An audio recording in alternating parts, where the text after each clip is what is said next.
Hi குட்டீஸ்! எல்லாரும் எப்படி இருக்கீங்க? இன்னைக்கு நம்ம ஒரு அருமையான திருக்குறள் கதையை தான் கேட்க போறோம். இந்த கதை மூலியமா நம்ம திருவள்ளுவர் தாத்தா நமக்கு சொன்ன உண்மைய ஒரு திருக்குறள் மூலியமா பார்க்க போறோம். பார்க்கலாமா?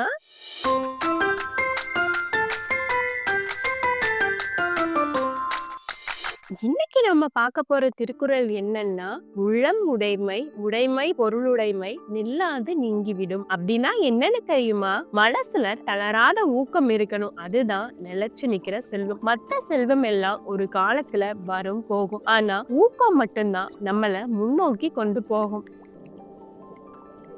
ஒரு அழகான கடற்கரையோட கிராமத்துல மந்தன் அப்படின்னு ஒரு சோம்பேறி பையன் இருந்தான்.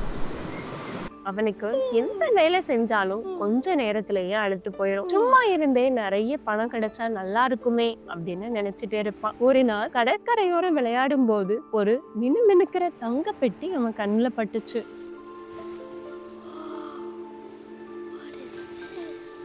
மந்தன் ரொம்ப ஆச்சரியத்தோட, ஆஹா இது என்ன பெட்டி, திறந்தா இதுக்குள்ள என்ன இருக்குன்னு பாப்போம் அப்படின்னு ரொம்ப ஆர்வமா திறந்து பார்த்தா. அந்த பெட்டியில அவனுக்கு நிறைய தங்க நாணயங்கள் கிடைச்சது. அவன் ரொம்பவே சந்தோஷப்பட்டான். இனிமே நான் எந்த வேலையும் செய்ய வேண்டாம், இந்த ஒரு பெட்டி போதும்னு எந்த ஒரு குறிக்கோளும் கனவுகளும் இல்லாம வேலையையும் விட்டுட்டு உட்கார்ந்து சாப்பிட ஆரம்பிச்சான்.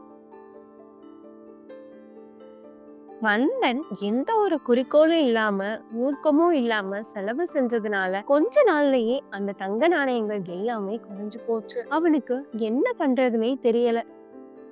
அப்போ திடீர்னு ஒரு பெரிய மாய ஆமை அங்க வந்துச்சு. அந்த மாய ஆமை மந்தன் கிட்ட வந்தா, "நீ தொலைச்ச உண்மையான செல்வம் உன்கிட்டே தான் இருக்கு. அதை தேட என் முதுகுல இருக்கிற குதிரை சக்கரத்தை திருப்பி கண்டுபிடி" அப்படின்னு சொல்லுச்சு. ஆமா, ஓட்டுல 8 பக்கங்கள்ல விடுகதைகள் நிறைந்த ஒரு சக்கரம் இருந்துச்சு. சக்கரத்தை திருப்ப ஒரு மந்திரக்கோள் தேவை. ஆனா அந்த மந்திரக்கோள் தொலைஞ்சு போச்சு.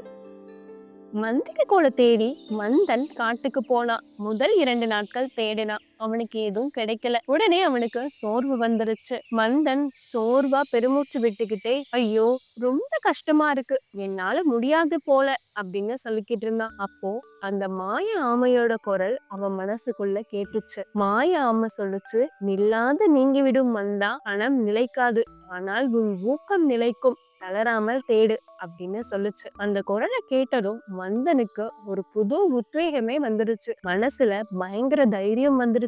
நான் தேடியே தீருவேன் அப்படின்னு உறுதியோட மறுபடியும் தேட ஆரம்பிச்சான். அவன் தளராம தேடினதுனால ஒரு மலை குகையில அந்த மினுமினுக்கிற மந்திர கோளையும் கண்டுபிடிச்சான்.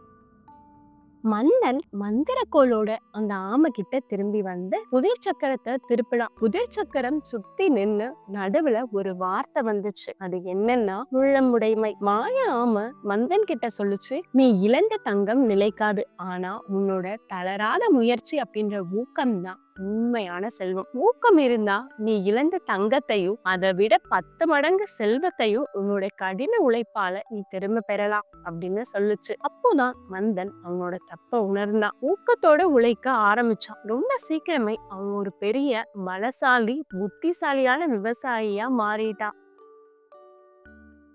பாத்தீங்களா குட்டீஸ்? இந்த மாதிரிதான் மனசுல ஊக்கம் இருந்தா என்ன செல்வத்தையும் நம்மளால உருவாக்க முடியும். அததான் நம்ம திருவள்ளுவர் தாத்தா நமக்கு சொன்னதும், "உள்ளம் உடைமை, உடைமை பொருளுடைமை நில்லாது நீங்கிவிடும்." பணம் மாதிரியான பொருட்கள் நம்மளை விட்டு போனாலும் மன உறுதியும் ஊக்கமும் குறிக்கோளும் நம்ம கிட்ட இருந்தா எப்பவுமே ஜெயிக்கலாம். நீங்களும் எப்பவும் சுறுசுறுப்பாவும் ஊக்கத்தோடும் இருப்பீங்க தானே?